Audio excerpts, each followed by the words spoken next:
It was a Red River game that Sooner fans are unlikely to forget anytime soon. Texas 45, OU 35 in a classic. Welcome to OU Football with Jake Trotter, where we will dissect what happened in the Cotton Bowl and what lies ahead for the Sooners. Hi, I'm Mike Kaler at the Dodge Sports Desk here with Jake Trotter. Jake, let's get right into it. In your mind, what made the biggest difference on Saturday?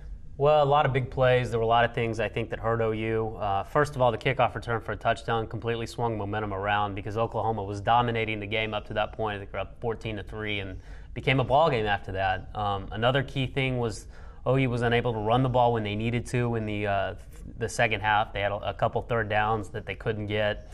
And the passing game was effective, but they needed to be able to run the ball to kind of slow the game down when they still had the lead in the second half and couldn't do it. And then obviously the other thing was Ryan Reynolds going down in the second half completely changed the complexion of the game. Texas scored 25 points after Reynolds went out and didn't punt once. And it was noticeable not having Ryan out there. There were a lot of plays that weren't made that normally he would make. So a couple of the long runs that Omanawa had really hurt. And I think Ryan's in there. I think it's a whole different ball game. Still, you can't pin it on that one thing, but it definitely made a difference. So what does OU do with the running game? It's kind of a problem or concern that fans have had that's built up to this point. Where do they go from here with the running game? I don't know. They're looking for answers right now. 3 straight games really have had no effective running game to speak of. I think DeMarco Murray clearly is not the same player. I mean, every time he had one-on-one, he went down to the ground. I don't know if he's the answer tailback this year while he's working back from that knee injury. I don't know if Chris Brown is the guy necessarily. He's a very good complementary back. Is he the feature back? I don't know. They put Moses Madu in the second half, or they're in the fourth quarter to try to get a spark, but that didn't work either. So, I don't know at this point. The offensive line is not exactly dominating up front. Not everybody has Texas's defensive line, but, Baylor stopped OU's run too. So, big question mark for this team right now. Do they just try to throw the ball on people? I mean, that's certainly an option that's worked okay in the games they haven't run, but that's another thing. I don't know. I don't know the answer. I don't think OU knows the answer either right now. Well, the world hasn't ended. They've only dropped to 4. They're the highest ranked team with 1 loss.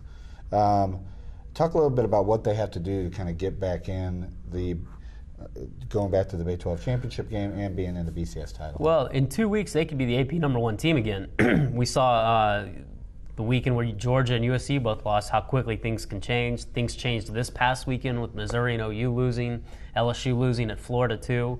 Alabama has a lot of tough games left. Maybe not the kind of schedule a normal SEC team would play, but they still have. They still got Tennessee. They still got Auburn. You look at they still got LSU as well. Then you look at some of the other. Texas plays Missouri this weekend. They have Oklahoma State at home the weekend after that, and then they go to Texas Tech. You got to figure maybe they lose one of those games. And so, in college football anymore, that's just a week-to-week deal. I mean, the national championship was decided by a team that had 2 losses versus a team that had 1 loss. So it's not unfathomable that OU could get back in the race. But they will need to watch some scoreboards. They don't control their own destiny. And I think it's going to be hard for them to get there without winning the Big 12 title. I think back to Ohio State, Michigan a couple of years ago when both were 1-2. Ohio State won the game, and Michigan got held out because they lost the game, even though they might have been, at least at that point, considered the second best team in the country, even though Florida proved everyone wrong. So it'll be interesting to see, but they probably need Texas to lose twice more than anything else at this point. Or, as Barry Trammell pointed out this morning, Texas Tech, OU, and Texas, or some combination of OSU in it too, to finish in a 3-way tie. OU will be the highest-ranked BCS team, and in that scenario, OU would go to the Big 12 title despite having lost to Texas. Talk a little bit about what's up next this week. They have Kansas playing in Norman on Saturday. What's the best way to recover, I guess? Well, Kansas is a nice team. They throw the ball well. Jake Sharp at running back has really come on for them in the past couple of games. It's a game OU should win. They'll be double-digit favorites, I believe. I think the line's already out. But it's a game that they could have problems with, too, because Kansas throws the ball well. They're very effective offensively, and maybe they're not as good defensively as they were a year ago, but it's still a very good defensive team. So it's not going to be an easy game. Probably be the toughest game OU's had at home so far.